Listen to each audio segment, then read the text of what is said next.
from the get-go, we've wanted to build a brand with a great brand reputation.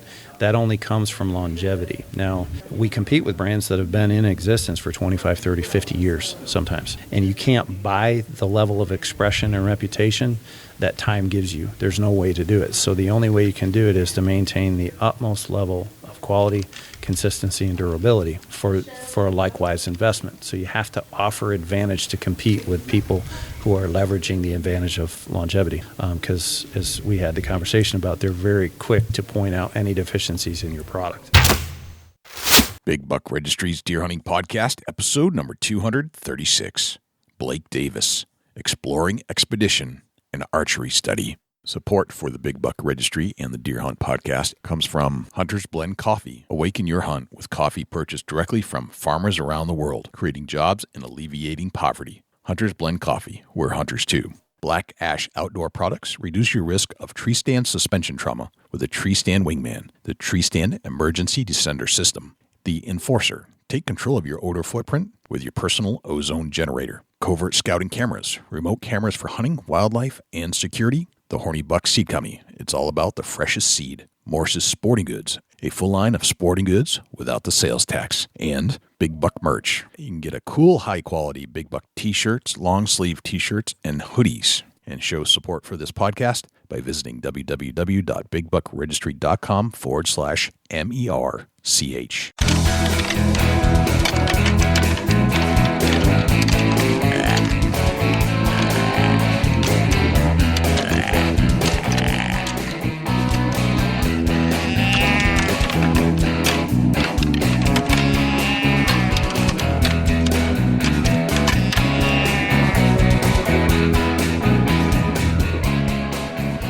Big Buck Registry is a virtual museum of hunting stories. We preserve a piece of Americana by interviewing and recording hunters about their hunts and experiences from across the country.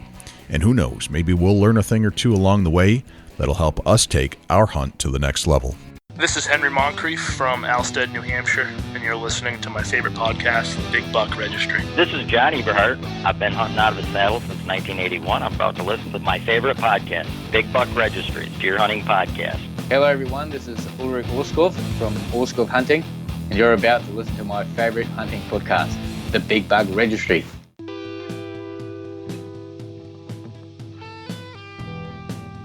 Hello, ladies and gentlemen, and fellow predators. My name is Jay, and thank you for tuning in to the Big Buck Registry's Deer Hunting Podcast. For Dusty Phillips and Jim Keller and the entire staff here at the Big Buck Registry, welcome to this week's show.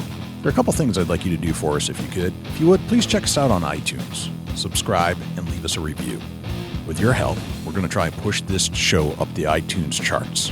I know we have a lot of listeners out there, and I need you to take some action. I need you to leave a review and subscribe to the show. If you do subscribe, that'll give you access and notification each and every week that a new show is released. You can also access this show in its entirety on YouTube, Stitcher, TuneIn Radio, iHeartRadio, Spotify, and Google Play. It's all right there for you to access on demand at your fingertips. Regarding the harness program, we have an ample supply of harnesses to give away from our volunteer donors. If you're in need of a full-body harness, please send an email to jay@bigbukregistry.com. The archery industry is certainly flooded with bow manufacturers.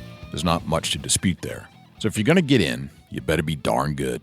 Scratch that, you better be great. So where do you begin? Interstage left Xpedition Archery. Grown from their mothership in the aerospace industry, and after making parts for other well-known bow manufacturers, Xpedition Archery started building bows with the same engineering, quality, and demands that the aircraft industry puts on their aircraft manufacturers. We sat down with Blake Davis, the national sales manager for Xpedition Archery, to see what's under the hood. We'll turn to our entire interview with Blake Davis in just one moment, but before we do, let's turn to Jim Keller with the Deer News. For the Big Buck Registry, this is Jim Keller with the Deer News. Our first story this week, Colorado firemen rescued deer from frozen lake. He was too tired to move. This story was from the Fox News website and was reported by Michael Bartiromo. Firefighters in Colorado don't just rescue folks from fires. They sometimes lend a helping hand to their freezing four-legged friends, too. Earlier this week, a team from Lakewood's West Metro Fire Rescue came to the aid of a deer that had fallen through the ice at the city's main reservoir, ultimately helping guide him to safety by his antlers. Lakewood's Animal Control Department was first alerted to the deer by a passerby who noticed the 4 to 5-year-old buck was stuck on the ice on Sunday. An officer with Animal Control says he believes a coyote may have chased him out there, the Denver Post reports. West Metro Fire Rescue was soon called in to help extract the animal by breaking a path through the ice. The deer was actually standing in the water but was too tired to move. A member of the department's dive team was able to lasso the deer's antlers, turn him around, and guide him back to shore where he was transferred to Lakewood Animal Control officials. The animal warmed up under blankets inside their van before he was released around 3 hours later. The incident also prompted West Metro Fire to issue a warning about the dangers of playing near iced-over lakes. If a deer can fall through, you can fall through, stated West Metro Fire spokesman Rhonda Schulting. MDC reports 15 new cases of CWD are out of nearly 18,400 deer tested. This story is from the Ozark County Times website. The Missouri Department of Conservation reports that 15 free-ranging Missouri deer have tested positive for chronic wasting disease out of nearly 18,400 test results received so far for the 2017-18 season. However, no cases of CWD in Missouri were found along the Missouri-Arkansas border. CWD has been found in several hundred deer in northern Arkansas. Cedar, Franklin, Jefferson, Lynn, Macon, Polk, Clare, and St. Genevieve counties all produced at least one deer that tested positive this year. Lynn County produced the most with 4 deer. For the third year in a row, MDC also reports no additional cases of CWD have been found in central Missouri, where a single case of CWD was confirmed in Cole County in early 2015. According to MDC, the low number of CWD cases found in new counties, such as Cedar, Polk, and St. Genevieve, suggests the deer was recently introduced to these areas.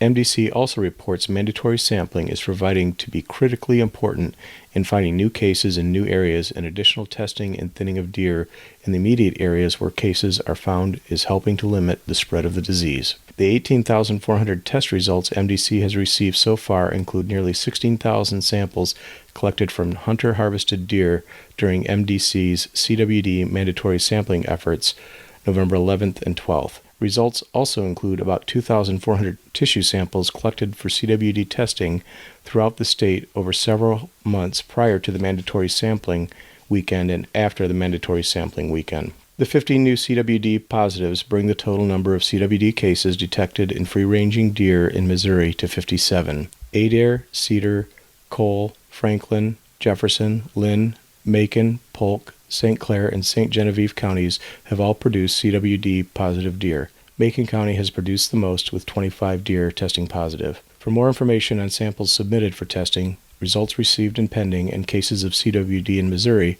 go online to mdc.mo.gov/CWD under CWD in Missouri. Bernie Barringer's 5 favorite new products from the 2018 Archery Trade Association show.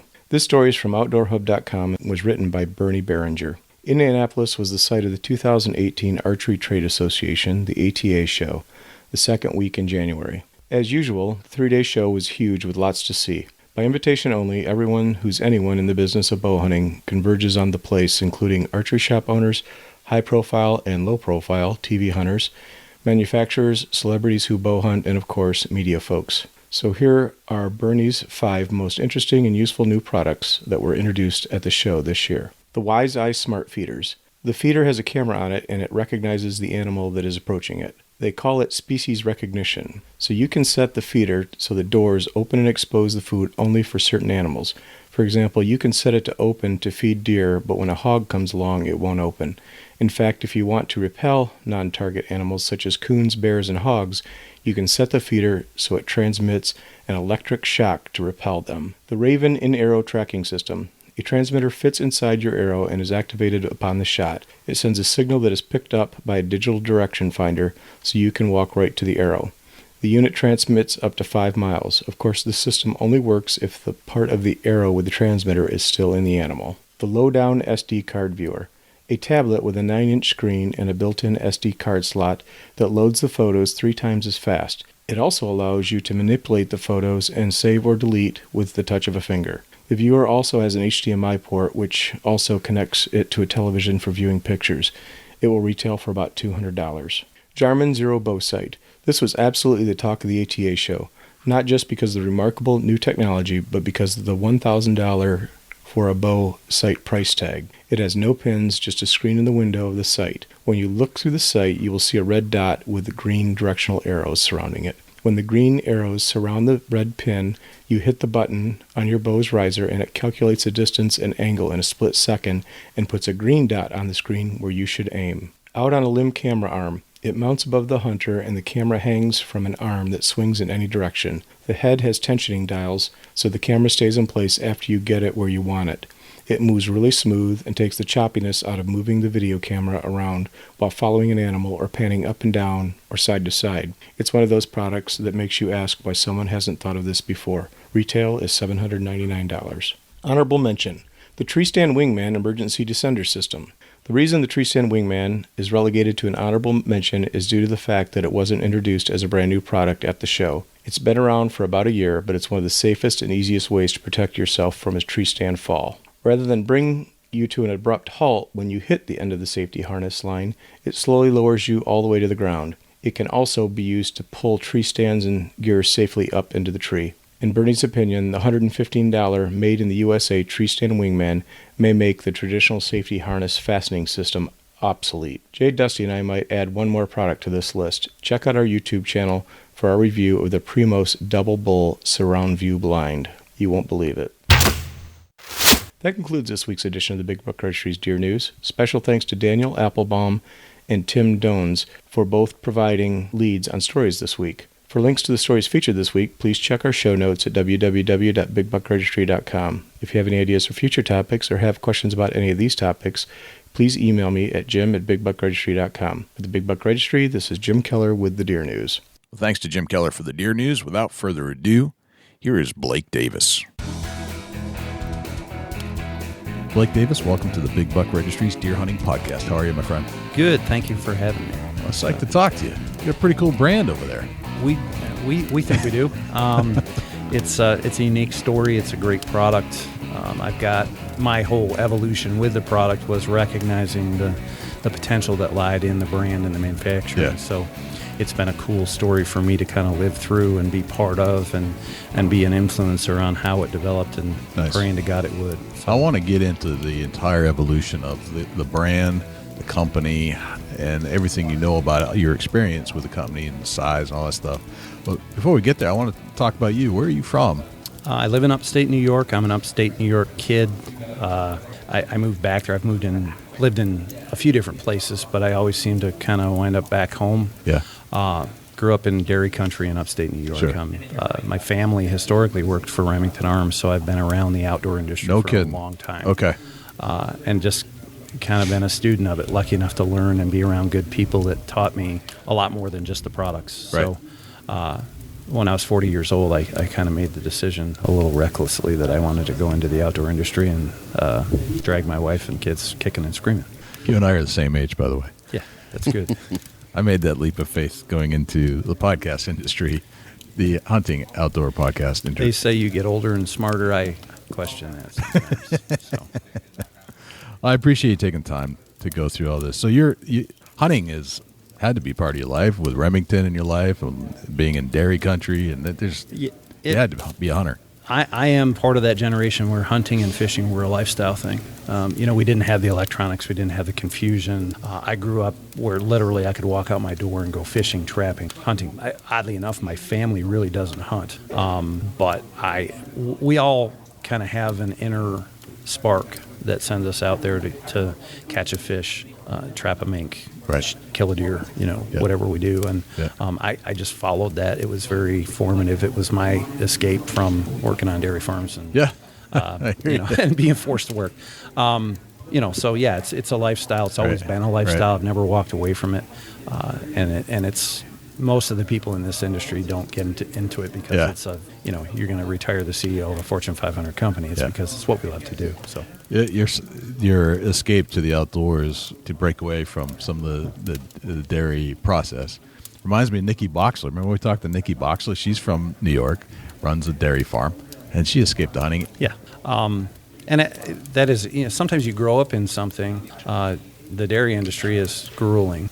It's 365 days a year. It's a lifestyle. It's not a career. Yeah. And I was and like most young people that grow up on a farm, you make a decision whether that's what you want as a pathway in life or you don't. Right. And I was one of the ones that the pathway was kind of chosen, and that my family decided to not pursue anything on that side. But geographically, there's a lot of dairy there. Yeah. I grew up as being a much more rural kid than the school that I went to, so I was a little kind of the odd man out. But I had access to it, and access is key. That's what develops people. You may want to do something, but if you don't have access to it, you can never develop that passion. So I was very lucky, and you hear a lot of those stories. A lot of the people here are still connected from a very rural lifestyle, or a family tradition more than anything. Right. So it's a neat industry, really. Yeah, you very rarely meet the person that was tied into an urban setting growing up and got into the hunting industry. It's very oddly enough, we're actually developing that demographic, because there's deer in places that sure there are. Been deer, big deer too. That's right. Those guys tend to be like psychotic about big rack. One of my friends, Jake Bennett, he kills a buck or two every year in suburban Boston. Yep. Giant deer. I mean, he's a stone cold killer, but totally different than he actually grew up just down the road from me. Boston bow hunter. Sure. Yeah. Absolutely. Yeah. And he contributes there occasionally. So absolutely. I never really know if it's some of the country kids moving into suburbia, or if it's the urban kids moving into suburbia to hunt. From which direction do they come? Like I said, I've always believed that as human beings, we have an inner spark to be hunter-gatherer. Some of us don't have the need to follow that pursuit. But even if you're just a gardener, I guess you're still following that. Yeah, that's true. That's a good point. Impulse. And like me, who really, other than access to firearms, I really didn't have access to a hunting culture. But how I got into hunting was when I was very young. I was down along the river by my house in November, and I didn't know anything about the rut or anything else. So there was one of my friends, and a 6-point buck, little 1.5-year-old buck, came down to the river, walked right up to us, was standing on the other side of the river. And I mean, to this day, I can see his breath coming out of his nose just looking at him. He's cold. And one of my friends asked me, "What did you think?" I said, "I'm going to kill that." And it's one of those things where it was just impulsive for me, and it wasn't ingrained. And as hunters, sometimes we get defensive about the word kill, but it's what we do. Right. I am probably the least apologetic hunter you ever hear. But we don't have to be abrasive about it either, because some people just don't understand it because they haven't followed that inner spark. And I get that. But now we're still all people. Mm-hmm. You go to all different parts of the world, and people have an intuition to hunt. It's fishing. It's everywhere there's water, and it covers 2/3 of the earth. So it's. I like how you say I'm the most unapologetic hunter that you'll meet. I think that I'm going to steal that from you, by the way, just so you know. One, why should I have to apologize? It's legal. It's been going on since time immemorial. Right. We've reduced animals to our possession either through a manipulated lifestyle where we raise them to die, or we go out, we pursue a creature that has free will to be wherever it wants to walk. Right. But meat doesn't come from anywhere but something giving its life, and it's not a bloodthirsty pursuit. It's just a natural progression of life. Right. And people way overthink it, and they want to get really emotional about it and justify it. Yep. And it's listen, just break it down. You may not understand it, and I'm not asking you to participate or understand, but don't vilify me for it either. Right. It's right. Most of the hunters that I know are very conscious of what they're about, because we don't have to go out there and kill something. Our families don't depend on it, but we were created by God to do it, to go out and hunt and gather, and we follow that spark. Right. And we're afforded the luxury of doing it with the most efficient, ethical means possible. Right. And I think we have a responsibility to do that. Mm-hmm. But likewise, I don't have to apologize for it. Right. I'm being a person. Right. I mean, we do. Yeah. I mean, by nature, we're pretty good hunter-gatherers. Yeah. So we've I'm not populated- apologizing for my nature. We've populated the entire Earth with the most successful species in That's right. existence. That's right. You know, Some of us are just better than others. That's right. what it is. Some of us are a little better than others. yeah, and I lost a step this year, so I'm not going to say anything. It's I'm glad my family doesn't rely on me Right. putting meat in the freezer this year. It's a little tough. Do you remember your earliest hunting experience? Hunting experience? Yeah, absolutely. Yeah. Can you share that A friend of with us? mine, Yeah. Jimmy Stone, and I were hunting on his uncle's property. Yeah. I had bear recurve bow. We had no idea what we were doing. And we were walking through the woods. We saw a giant raccoon in a tree. And Yeah. I'm like, good enough. Yep. So I shot the raccoon out of the tree. I left 2 arrows in the tree because I'm twice shooting uphill. But killed the raccoon, brought it home. This is my very first archery kill, other than maybe a woodchuck that just happenstance when I was target shooting and I happened to hit it. But it's the first hunting experience where we camped in a tent on Uncle's lawn, and he had 50 acres, and we went out and we did it. And again, it was just about, we just wanted to go out in the woods and hunt. Yep. And learn. I Right. mean, you don't go out with the intention of learning, but that's really why you go out. And it was pretty funny because I actually have a scar on my thumb because I was so excited I wasn't careful with the broadhead, and I cut my thumb pretty Yep. good. Mhm. You know, I was remember not those born Daniel Boone early by days any with means. jackknives and broadheads. Yes, Yeah. I have some scars myself. You know, and we're all still here to tell Right. about it. So let's talk about some archery stuff. You're tied in with Xpedition Archery. What's your position over there? I'm the sales manager. Okay. We don't have a lot of people, so we all wear a lot of hats. I also do brand strategy, market strategy, sales, technical support, R&D. And, you know, we all kind of shift around, but primarily I was brought in to develop the market strategy, the sales strategy for the company in a Okay. consumer market. Gotcha. So- All right. Let's talk about the company a little bit. It's we were having a nice discussion on the way down to the booth here, and you told me it's a pretty small company, but you're backed by the aerospace company on the other side. To think that you've got an aerospace company that can produce a bow and arrow is, to me, gives me a lot of confidence that you know what you're doing.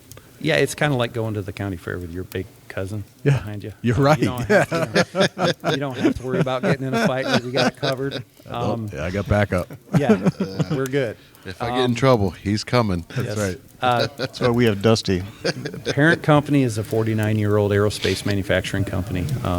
They build the most sophisticated parts in existence in aerospace for Boeing, Hamilton, Sunstrand, Rockwell Collins. We have parts that are implemented in the THAAD missile system, which has been pretty popular with North Korea getting jumpy. Yeah. We build structural parts for aircraft, the stuff that goes into outer space. They do very, very technical work, and they have a lot of very big, very fast machines, and the personnel that knows how to implement them with the utmost efficiency and precision. Okay. So the beauty of that is we don't have to pay for that with bows. Right. We just buy it from our parent company Right. when we need it. Right. It gives us sourcing is always a problem in manufacturing. When you own the sourcing for 75% of what you build, it is a very strong position. It's huge. Yeah. You never have to worry about supply chain because if the phone's not working, you run through a door and start yelling at someone on the other side of the Right. wall. And our general manager, Devin Bakley, is phenomenal at Right. manufacturing that process without interrupting anything on the other side, and we get the best quality parts in existence. And we actually started building parts for the archery industry before we made the leap into a consumer product. Gotcha. Okay.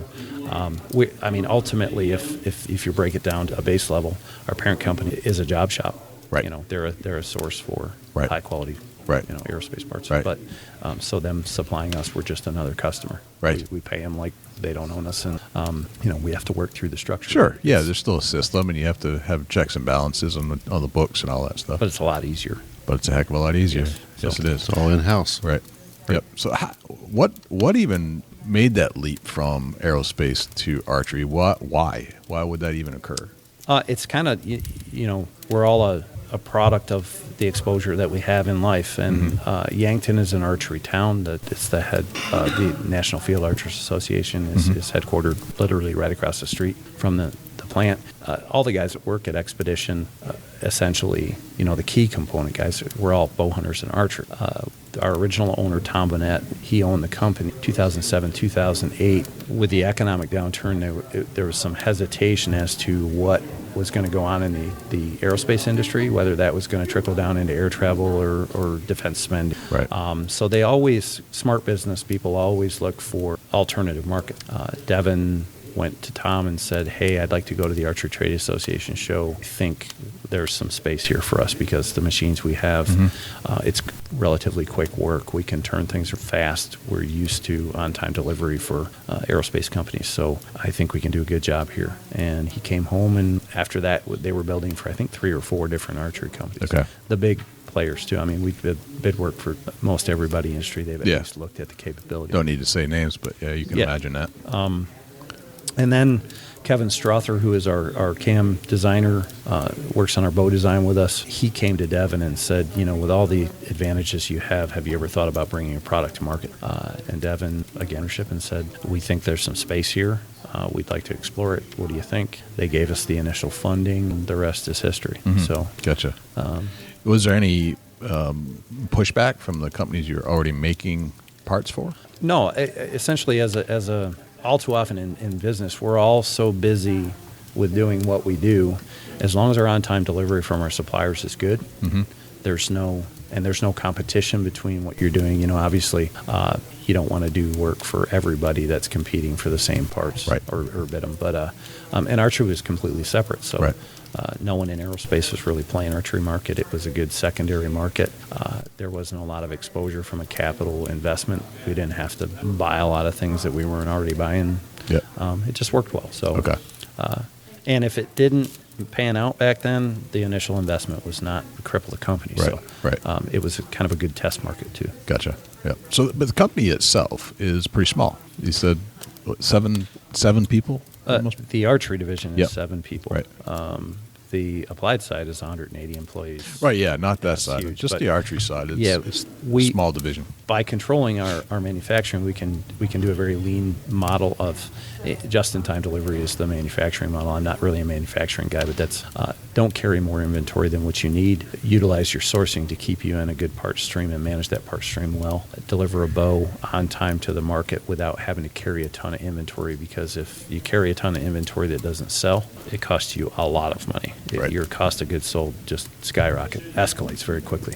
Right. So with the machine capacity, our goal has always been to be the best, not the biggest. Okay. And the market approach that we brought to it is there's just a certain amount of bandwidth in the premium market. Everybody competes for that bandwidth, and we could compete because we thought we could build a bow that was every bit as good a quality with a better process, because we managed our total scope in the market well to leverage all those core competencies on the other side. So that's so we hand build bows on kind of a semi-custom basis. They're built to order. Really? Cams are every bow is individually custom shimmed. The cams are laser aligned. The 4-stroke curve is optimized on a load cell during the build cycle. The draw link's set to ATA specs before it goes out, and then the final test performance, we shoot every bow through a chronograph to make sure it does exactly what we advertise it. Really? So super interesting. We understood that a premium customer wants a premium product. They don't just want a premium offering. They want a premium experience. And the only way to really give that it's kind of like the difference between a production rifle and a custom. What we found was we could build a semi-custom rifle at a price point that was competitive within the marketplace. We didn't have to become this ultra high-end niche product where we'd only sell a few bows a year, and there would never be any sustainability. Gotcha. So, and over the years, we every year we've continued to garner more and more market share, building a brand as much as we're building great bows. And it's been a really fun ride, because who doesn't like to be attached to quality products that have a reputation? So Was it the quality piece of that when, and you said in Aero Trade magazine that the market was flooded, going back to even 2012, so you had to be good, you had to be great. Yes. Had to be perfect. Because my first question to Devin when I met him at the ATA, I was working for another company, and in that company we had a premium brand and kind of a commodity brand, so I had a real good scope on where things were going to head, which ones were performing, weren't, and how competitive the market was. So Devin and I started talking, and my first question when I met him was, why would anybody bow? At that point, the assumption was we already had Matthews Hoyt Elite Bowtech, PSE, a lot of other companies that were building good serviceable product. Great bows. The relative level of satisfaction was pretty high. Right. So, I didn't think that there was any space there to compete until we started to talk a little bit more. He had questions about the market. And then I started to get some insight onto how the company was leveraging what they had. And that was when the light bulb turned about this company real shot at doing something pretty impressive. And about a year and a half into that, we got to the point where pretty long commute their job every day for about 4 talked every day about something, about how to work around. And finally they said, would you ever consider, coming over here? And I sat down with my wife. I have an opportunity. Here's what it is. Here's what it's not. Do you mind? She said, no. It makes you happy. Supportive wife is really important in this industry. Right. And life in general. Right. But so I came here, and it's been a pretty good ride. I mean, cool. Stressful sometimes because we are so small. Sure. But it's the ECOC is pretty high, and the ECOC is expanded coefficient of cool. At the end of the day. Expanded coefficient of cool.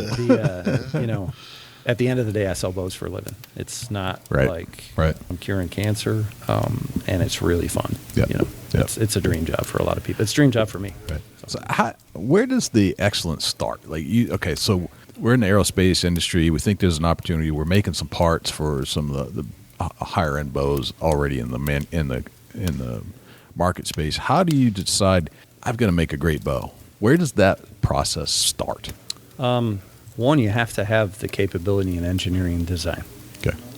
And everything really, in my opinion, in the archery industry, especially the high-end bow market, bows are about as efficient as you can make a machine. They're very efficient. But then you add in unique people with a different perspective, and that's where Kevin Strother comes in. Kevin is literally the maestro of the industry. A lot of people don't realize what he's touched and integrated. He's been involved with a lot of bow companies, and people know that. And sometimes those you get the sound bite of what happened. It's not in the background, but take all that away. Kevin is the most prolific camder in a unique way of looking at everything. And he has an ability that simple book smart math. He's given us some design things that when you combine that with Devin's manufacturing ability, and really he's kind of a process really sharp good business guy. And I'm just the guy who's had the time in the boat with the industry. So I've learned from a lot of mistakes. But when you put all that together, and we're all kind of geeky, we've got enough. We like pride and crafts in our thumb. When you get a team like that affect the development of a product, inevitably iron sharpens iron. Okay.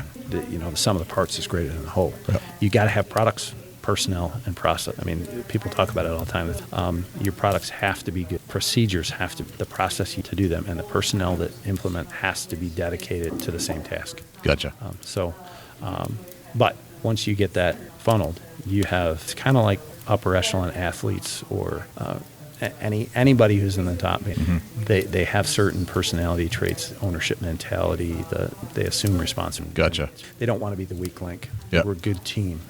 Once you implement that and you get that all together, the only thing that can really make that wobble, or somebody can purposely try. So you got really smart people working in a team environment with a dedicated process, using some great designs, and coming out of the aerospace side of things, it's got to be sharp. It's got to be spot on.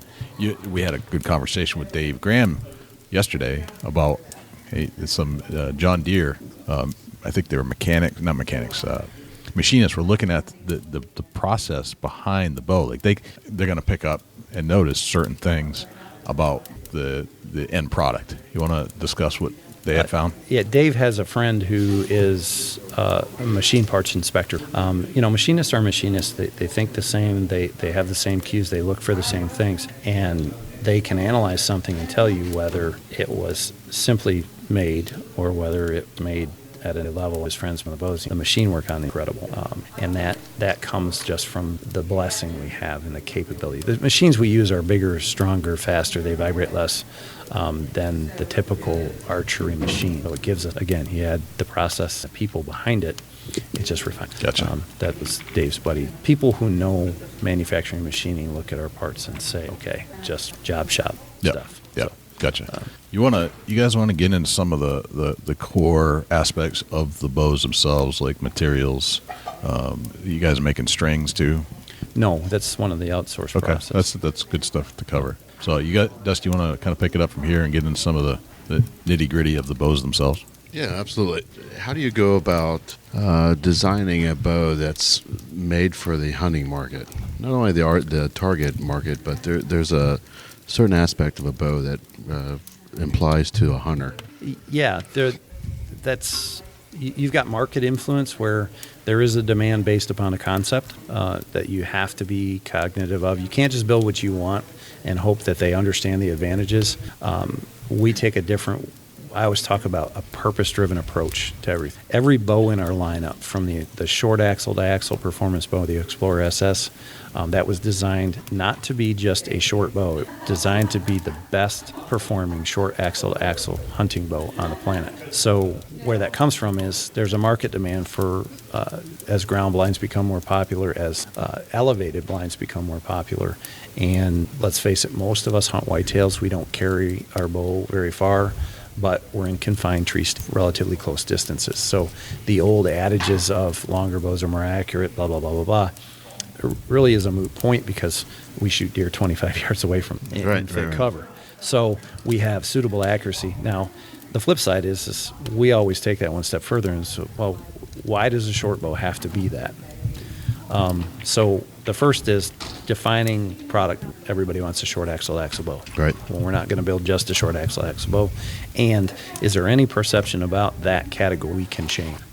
Can we build a 30-inch axle hunting bow that is just as accurate in a shooter's hands, not just from you can put any bow in a shooting machine. It can only return to the way you have it set up. Correct. And it'll do it very consistently. So you've come up with a short axle, but what kind of material, getting into a shorter hunting bow, what kind of materials actually create this bow from raw stock? All of our risers and cams are machined out of 61 T6 aerospace grade aluminum. Okay. There's some talk in the industry about 75 other alloys, which essentially the metallurgy side of the aerospace allows us to look at what is the most suitable metal to use for what we want. Does it have the strength characteristics, the weight characteristics, the rigidity characteristics? And what we found is that you can use 70, 75 or other variants. It just increases machine cost, tool wear, and some of them time harden. They're not good applications in cold weather with prolonged use. A guy keeps about 7-8 years, and it goes from his truck at -20 to a truck at 120 in the summertime. Right. Aluminum changes a little bit. 6061, we build all kinds of parts that hurtle through space at alarming rates of speed and have phenomenal stress loads. We just have not found a better material all around for everything than 6060. Right. So we just continue to use it. You talked about the longevity of the bow. When you're making that, general ideal of $1,000 purchase, you want something that's going to last you 5 to 7 years comfortably and be able to repetitively shoot that tool, as we would call it in the hunting industry. We're going to take that tool and we're going to, not really abuse it, but we're going to use it. We're going to utilize it and try to get maximum performance out of our investment. That's where Xpedition focuses on their archery bows, that it's going to be in it for the long haul. There's two elements to that. Is one, when a purchase is made at $1,000, most people, that is not a minor investment. Correct. We all have to clear that with the War Department, known as our wife, and she wants to know that we've made a good investment in Right. what we do. Yeah, that's a family discussion. You brought up a great point there. When you go to buy $1,000 bow, that's a family discussion. And likewise, you want a $1,000 experience with Correct. that. From the get-go, we've wanted to build a brand with a great brand reputation.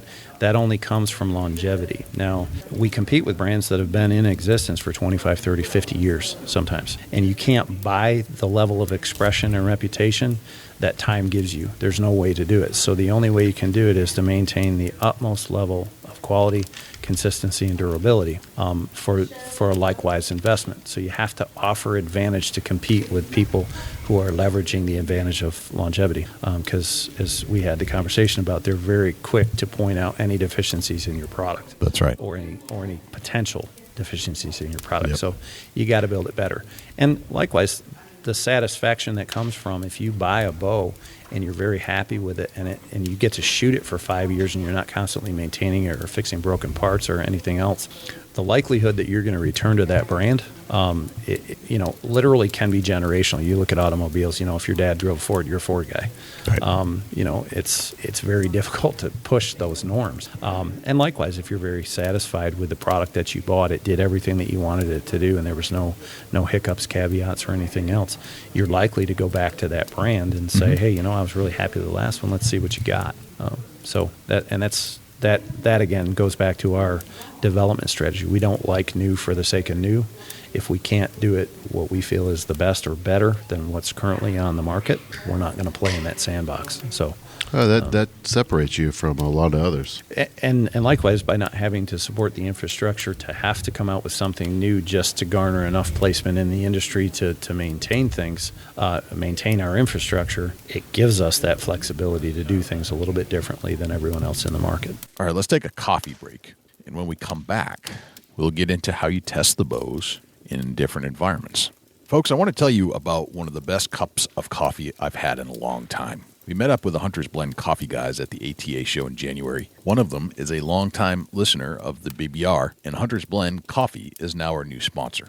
Coffee makes the hunting world go round, or so it seems. Whether you're heading out the back door to your favorite blind or jumping in the truck for a long drive, coffee is what got you up and at it. Now there's Hunter's Blend Coffee, brought to you by hunters who care about and support the lifestyle we all love. Hunter's Blend Coffee is purchased directly from small family farms in Nicaragua and northern Thailand and is changing the lives of many in these communities. Not bad for a cup of coffee. Hunter's Blend Coffee is smooth, rich, and will awaken you any time of the day. Go to huntersblendcoffee.com and check it out and order some for yourself. You'll be glad you did. And be sure to ask for it at your local hunting store. If they don't carry it, send them our way. Hunter's Blend Coffee. We're hunters too. And now back to our conversation with Blake Davis from Xpedition Archery. Talking a little bit about structure of the bow, you're talking about going from a 20-degree hunting situation into a 120-degree summer situation. How does you as a company test your product to be able to determine the flexibility of the mechanism working in different elements? The one thing that a lot of people don't think about, especially in archery, which is a very small segment of the outdoor industry, is a lot of the materials and composites that we use really were forged in another much larger industry. Like limb material. Gordon Glass has a very large aerospace automotive application. They know, fiberglass, glass structural components, and bend rates and things like that. We've seen a huge influx of crossbows in the market, and one of the things that stagnated crossbow development for so many years wasn't the access of seasons. It was there wasn't enough people adopting a crossbow to functionally affect the evolution of the product. But when that started to turn, we've seen huge gains in the quality of that product. Now, they still just leverage the same materials that we use that came from automotive to build better technology here. But when we analyze things, we go to key partners. We use Limb Saber rubber products. One, they're made in America. Number two, they exhaustively test and research their products to make sure that they're giving you the best and most technologically advanced products known for their particular application.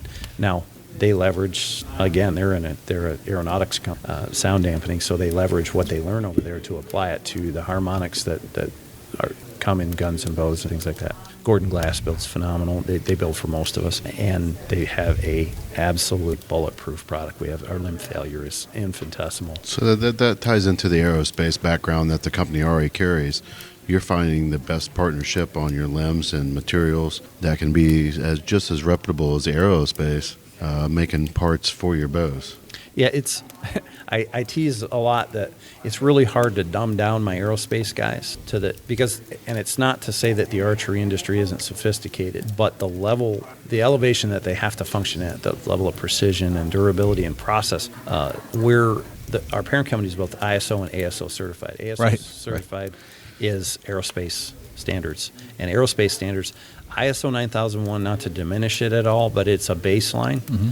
ASO was formed by Boeing because they really didn't like the manufacturing processes that we're coming at them from their ISO certified company. So the best refine the best, and that only comes from either direct need, which, let's face it, if an airplane, we always talk about, we specialize in loss of life flight critical parts on the aerospace. If we have a part failure, there is a high likelihood that there is going to be loss of life, great damage, and great expenditure.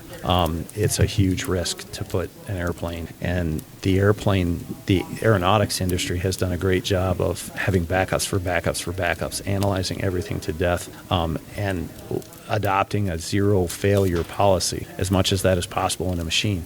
So when you're used to functioning in that crucible, you start to apply it to archery, where the beauty of most archery equipment is when the energy is displaced in an improper manner, it's going away from the shooter. So the safety level is pretty high. Even if a limb broke and everything collapsed, all the energy collapse. If a string breaks and it goes away. You might get whipped with a string. Not that people don't get hurt with bows, but it's a relatively safe endeavor.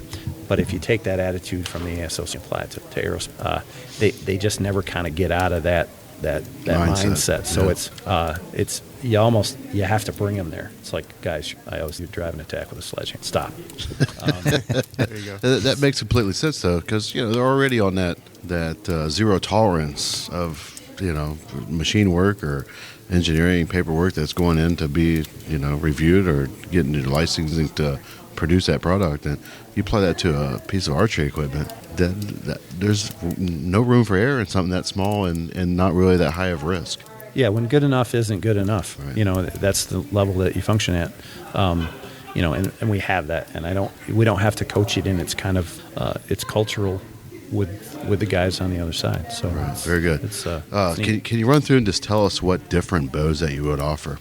Our 2017 line is the complete evolution of the Xpedition product offering. We have a short axle to axle bow in the Explorer SS. It's a 355 foot a second, 6-inch brace height speed bow, but it's also very compact. The Excursion is the evolution of our very first speed bow, independent kind of our baseline model, the Eccentric. It's got some refinement features, but it comes in a 6-inch and 7-inch version. It's a 32-inch axle to axle bow with 358 foot and 348 foot IBO rating. They're very fast. They are hot rods. And then we have the Denali, which some guys, older guys like us, remember when bows were extremely long. I tease all the time. I remember hitting 220 feet a second and thinking NASA was going to sign me to a contract. Right. It makes sense though. And now 220 is plebeian. It's it's like, oh my, that's junk. Right. We have a 34-inch axle-to-axle bow with a 7-inch brace. It's very forgiving, very stable platform. It's built for the guy that prioritizes the ability to shoot a bow well, but we don't compromise speed. It's still a 345 foot per second bow. Wow. And like I said, all of our IBOs are verified with every bow at the factory. And if anything, we adopted a mentality we were gonna conservatively rate those so that we were not disappointing the customer. We didn't want it to be like gas mileage rating or horsepower rating. In a vacuum downhill on a dyno, with a tailwind, you get this mileage or this much horsepower. If it's a 358 foot per second bow and you shoot 30 inches, 70 pounds with a 350 grain arrow, it's going to do at least 358. A lot of our bows will kind of best what we say they'll do. It's just a buffer we have. A little more skinny pedal than they're telling you. Yes. All right. And that has been one of the keys that we've been able to access the market with in a market that tends to be optimistic with their IBO ratings. We deliver. And in reality, 358 feet a second, if you're anywhere as close to that, you got a machine that will do anything you want it to do. But if you actually meet it, there's a level of pride that goes in and saying, I shoot, my equipment is just bad, man. I mean, right. Right. And we're guys. We like fast. That's a very good point. Yeah, very, very good point. Not to belittle our women, because we approach the market in a market that the mentality is shrink it and pink it, and then market it to women. We build a high-performance short draw bow, and we have some super capable women that are shooting 25 and a half inch draw lengths, doing amazing things with our short draw models, and they finally feel like, listen, I'm not getting a hand-me-down or a refurb. I'm getting a $1,000 bow, and I really like that. So, and there's a marketplace there. I mean, the women that are getting into hunting are, in our age class, they're in their primary income years. They've got some extra time and money to pursue something that's not traditionally thought of as a woman occupation. But when they do, they're very serious about it. Most of them are not just tagging along. They're probably more serious than guys. When women archers get bit by the bug, they dig in, and we build a product for that archer. And it doesn't matter whether you're a guy or a girl. If you got a short draw length, we build a high performance bow. It's that purpose-driven mentality that we do. It's not an appeasement. None of our bows are in the market. The only other bow we have in our line now, we still are.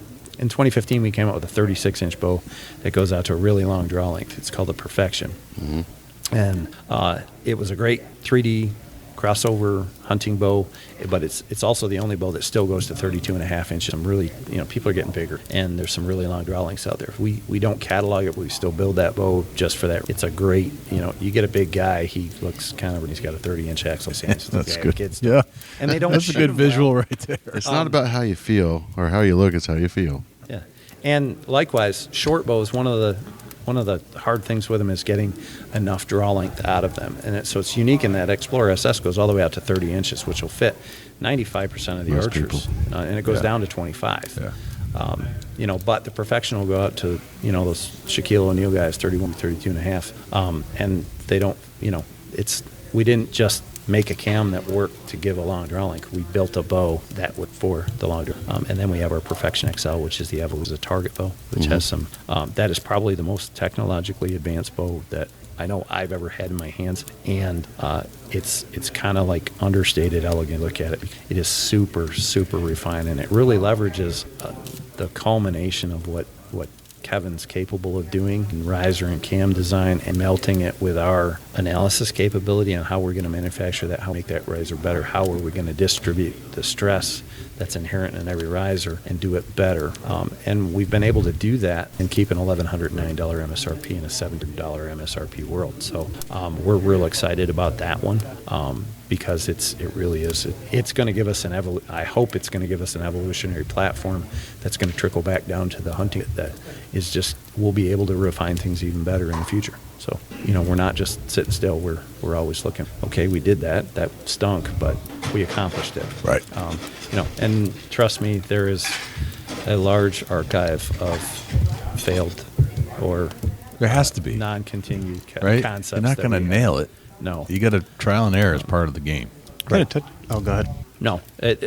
I do have to say that, when we speak in the industry about prototyping, rapid prototyping is kind of our specialty on the side. And that we've made mistakes or miscalculations or refinements in model development and given up on concepts. But I can tell you that the evolutionary cycle versus virtually any is much faster. So I can imagine that. Yeah, that makes sense. Just, again, capability. Yeah. As we were looking over the products yesterday, the one thing you pointed out is you guys have a single cam and a dual cam system. We just started down the path. We never kind of finished the conversation on some of the history of the dual cams and why people kind of shy away from them. But my understanding is there's a lot of technology now that takes that whole tuning issue and draw weight kind of out of the picture. Can you elaborate on your design? Yeah, there's as the customer base evolves, you always have to be looking for, is there a market segment that we're not hitting? We kind of made our mark in smooth but aggressive hybrid cams, dual cams. You have two cams, they can do more work. You can do more things with them. They're very fast. They're extremely tunable. But for about 22 years, there was a cam system on the market that dominated the single because the concept is simplistic. Shooters shot it. It was a very low maintenance cam system. It had a very smooth draw cycle. And as we get a little bit older, we pull a little less draw weight, enjoy shooting the bow more than the end result. There's still a demographic that enjoys that. It's kind of like the difference between driving a sports car and driving a luxury sedan. You get in a luxury sedan, I don't care who you are, you drive a Cadillac, a Mercedes, man, I like this. Right. So in 2016, we came out with a single cam version. We'd always had single cams, and they were good, but they really were just good single cams. And we wanted to look at a smoother draw option. You can do that two ways. We can keep with a hybrid and develop a smooth hybrid, and then you've got to get mod kits for it and the whole thing.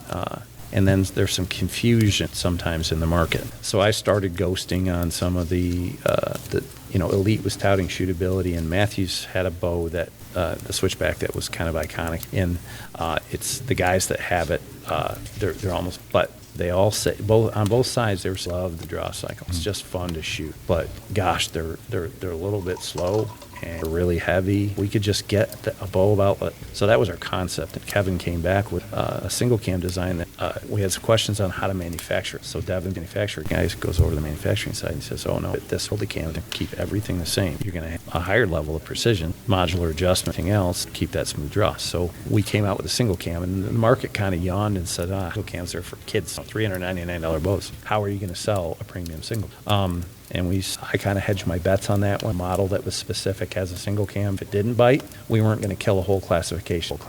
So for the first, made a compromise hedge rather than run that on fire. But it worked, and now we've evolved that cam. And because everybody drives a little bit, that's why we build. Some guys, they're very focused smooth bow. Some guys want a smooth bow, but they don't want to give up any, much speed. And that's when we evolved the single cam into our excursion platform away from our eccentric 7. It gave us two bows, a 7 3/8 inch bracelet and a 6 inch. For guys like us who are northern guys, get bundled up like the Stay Puft Marshmallow Man, don't like to hit their sleeve, and really prioritize a smooth draw, that 7 3/8 bow is a phenomenal bow. And a cam system is very accurate, very stable. They literally are the easiest bows. We kind of just shoot just a lot of fun, but they're not our fast. And sometimes you got to make compromise. I can't make the pickup truck go 150. Can't do it. Right. Not the crew cab. Right.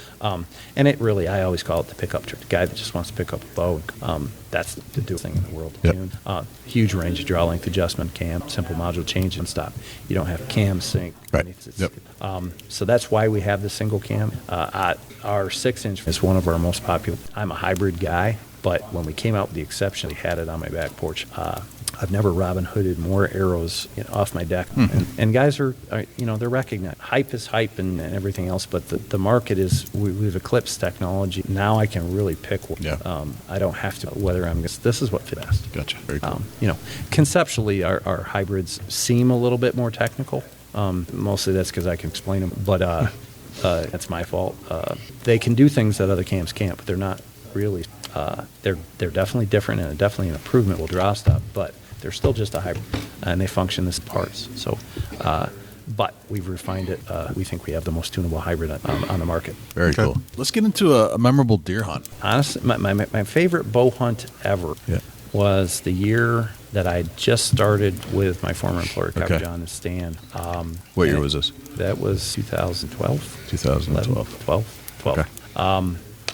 And I went out, I had 3 days before I started a new job. It was the first real paid position. I'd always been around the industry, but I'd never had, that bottom line account of it or something. Yeah. And those guys took a chance on me. I started my job in 3 days. I do some hunts with gentlemen out of the Warrior Transit up at Fort Drum. Mm-hmm. And in one weekend, I went out first morning, I killed, and one of the guys that had hunted with, I killed a deer and ecstatic. It really jacked up to come hunting. And I said, listen, get down here. The ruts, there's bucks moving. It's going to be a good, I killed my buck and that was great. But the very next day, I hope Dell doesn't mind me talking. Here's his podcast. But Dell is a retired master sergeant with 13 Iraq. He is an American hero. Yeah. He comes out. I'm taking care of my deer. I'm trying to clean up, get ready for thing. I actually threw my back out, so I was limping around pretty good. I got a text from Spikehorn just passed, and we were kind of trying to manage the ground a little bit. It's hard in New York with a small property, but and he knew me as from just supplying them with turkeys like that. Sometimes people get perception of the second coming, and we're just really hunters. And about 15 minutes later, he came back to that scrape. But I texted him back, and I said, Dell, listen, your hunt. It's the first bow hunt, retired or semi-retired, been out. And he wound up shooting the Spikehorn buck, but the next text I get, I just threw up. Okay. And it really drove home to me the fact that whether career military guy who really should be looked up to, whether he's looking at me, some executive's job was a small company in archery. Right. We're all hunters. And that was just really cool. My son got really excited. My son is typical of he's 18. He hunts, but he is not tore up with it like a lot of 18-year-olds. Yeah. Yeah. But when Mr. Dell killed that buck, it was like party. that's probably the most fun hunt I've ever been on in my life. I can see why that's a memorable hunt right there. Absolutely. When you can provide that experience to someone, and you can share that experience to someone, especially someone who deserves it. Yeah. It changes your life a little bit. Right. You know.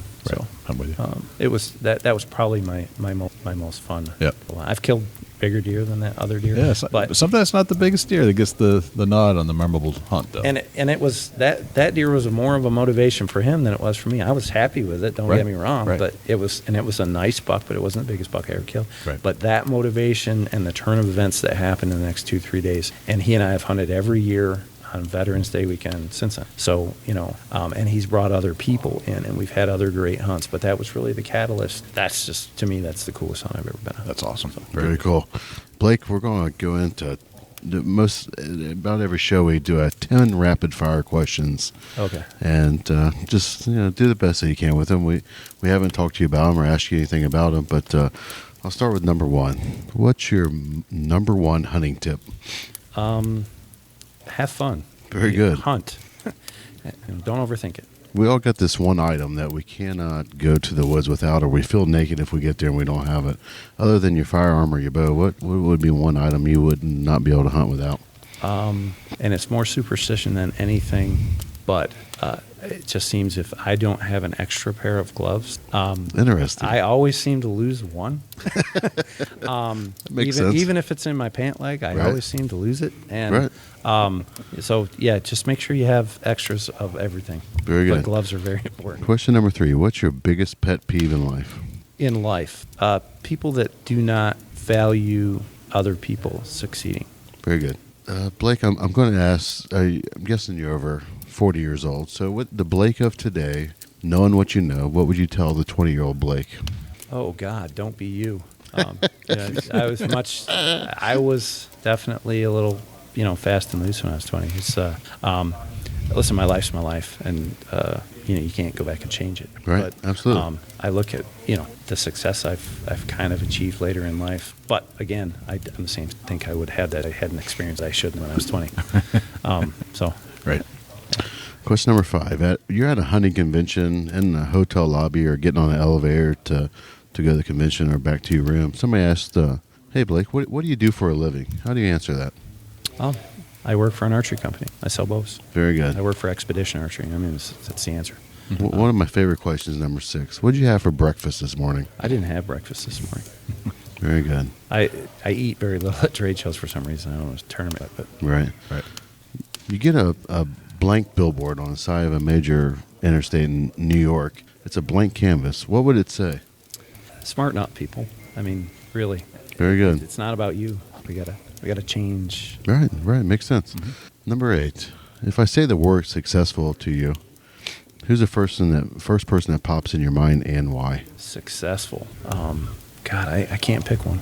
I've met hundreds of successful people in my life. Anyone stand out above the rest? I can't say as one. I can't bring myself to elevate someone above because it would diminish the accomplished people. Very good. What's a typical day in your life look like? Up about 5 in the morning, answering emails. I work out of the house, which is a blessing. I have 3 kids. Try to ride herd to make sure that they're not driving their mother crazy first thing in the morning before she goes to work, and get them on the bus. And then the unique thing about being an international company is I may get a call from Italy or New Zealand at any given time. One of the hardest parts of my job is that the level of communication we have today because of electronics is the expectations are very high. It's not that people don't want to call back. They want to talk to you now. And I just grind it out. It's usually about a 14-hour day. Saturdays and Sundays, I invariably wind up working 2 or 3 hours in between when I try to get my family time on the weekends. But it's that's just more being small in the hats. But right. What's a typical hunting day in your life look like? it's usually a disaster for about the first 2 hours because I don't get to prepare like I used to. Right. And I actually hunt less now because we've been so focused on building this company and not wanting to do that. But typically, I am the very prepared guy. I've planned my execution and trying to execute my plan. I hunt public land. It's 20 minutes from my house. I get in my truck. I get out there when I can. I check wind, go out there. I've learned, the one thing I have learned is a little bit more patience in understanding my own strategy. And every time I deviate from my strategy, I always wind up messing up. Right. But, I'm more of a persistent guy than I am a talented guy. Very good. That wraps up the 10 rapid fire questions. Blake, if we're wanting to know more information about Xpedition Archery, where can we find the information that we need? Xpeditionarchery.com is we view our website as our picture to the world. It gives you most of the technical information, the frequently asked questions. You will see me on all kinds of technical videos there, which I don't particularly enjoy. Facebook, it's a social media world, and I hate social truly, but it's very evil. So Facebook, we have a great group of people in an independently owned site called Xpedition Archery Owners that is very helpful, and we've been blessed because one of the rules we have there is there's no brand bashing. People are coming here, help them out.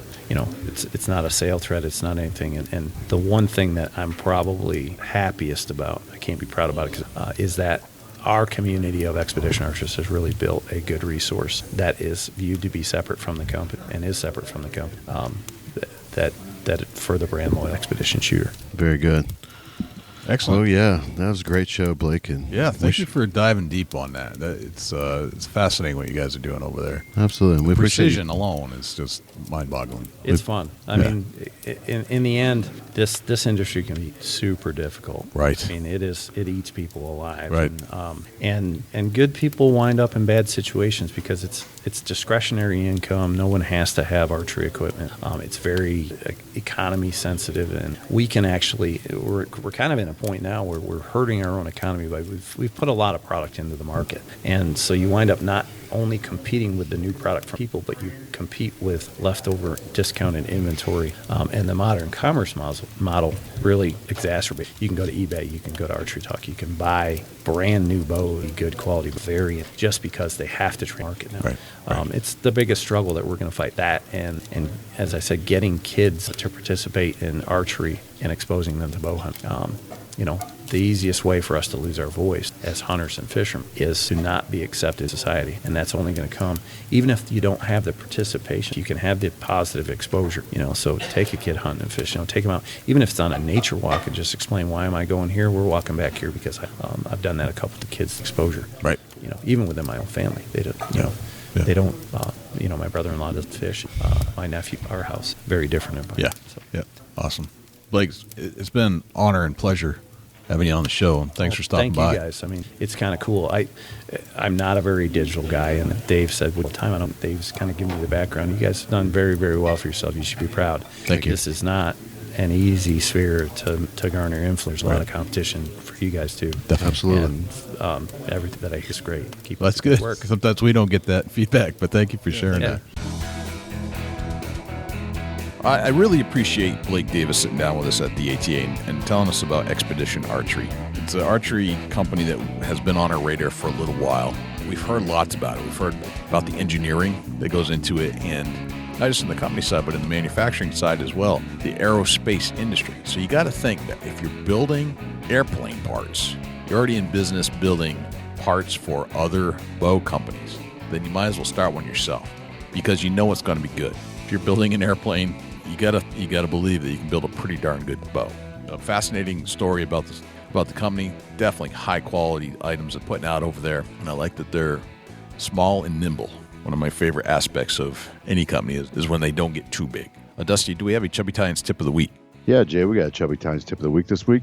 The Chubby Tines tip of the week is sponsored by Morse's Sporting Goods. Firearms, used firearms, bows, used bows. Located at 85 Kentucky Falls Road in Hillsborough, New Hampshire. Give Jim a call at 603-464-3444, morsessportinggoods.com. Your dollars go further in New Hampshire. There's no sales tax. Morse's Sporting Goods. everybody says, well, where do you go and what do you do when you take your deer to a taxidermist? And first thing I do, I find somebody and I go look at their work. If you're wanting to get a good quality deer mount done, you need to go see what they're producing. Most taxidermists have a showroom or an area where they're working on deer, and they're going to have it from the start to the finish. And if it's not something that you like visually, you're probably not going to like it once it's hanging in your living room. You got to look at it for the rest of your life. Take your time, do your research on your taxidermist. Some people like a particular different look, and some people like a completely different look than the other person. So take your time and don't just go off your buddy's recommendation. Go look at their work and make sure it's what you want, what you think you're going to like. And another thing is, a taxidermist, some of them say, yeah, I'd like to have half up front. Some of them say I'd like to have full payment. I look at it like this. If I go somewhere and I buy something and I give them half the money, I don't expect them to give me the product right away. They once they produce the product, then I'll pay the rest. So take that in consideration. As far as if you walk in a taxidermy shop and you pay them up front full payment, that's almost like, to me, and this is my personal preference, helping everybody out. If you pay full payment, they've already got your money. Then what do you got? You don't have nothing saying that they need that other half of the mount. Does that make sense, Jay? I think half deposit is fine, because then you can hold them accountable for doing the quality work that you would expect them to do on your trophy. Yeah, and then when it comes time for your trophy to be, and a lot of taxidermists are 6 months to a year behind, and that's okay. Don't get excited. That's something that a taxidermist don't want to hear as a phone call every other week saying, where's my deer at? Sometimes you get yourself in a predicament. If you pay the full cost right up front, it may slow down getting your mount back. And that's just something I experienced. And not every taxidermist is like that. But just, use your head and go in it and get what you want out of your taxidermy work. Completely agree. I think you got it spot on. Very, very good. Dusty, where can we find you when you're not hanging out here in the studios with me?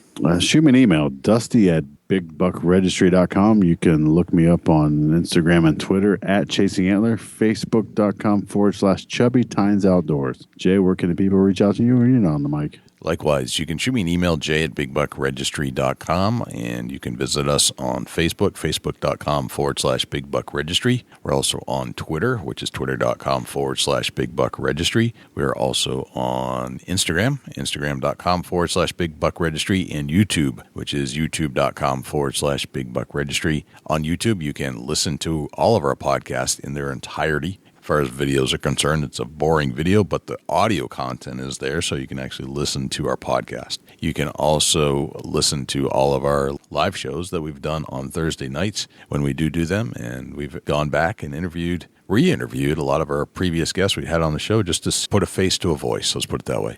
You can always listen to our show on other places as well, not just YouTube. We're found on iTunes, Spotify, iHeartRadio, TuneIn Radio, Stitcher, and Blueberry. And if you would like to submit a buck to our page for consideration and be featured on our page in front of 250,000 diehard deer hunting fans, all you have to do is go to bigbuckregistry.com/mybuck, and all of the instructions will be right there. I think that's pretty much everywhere we're at.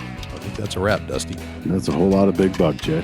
Sure is. I'm Jay Scott. I'm Dusty Phillips. And this is the Big Buck Registry's Deer Hunting Podcast. We'll see you next week.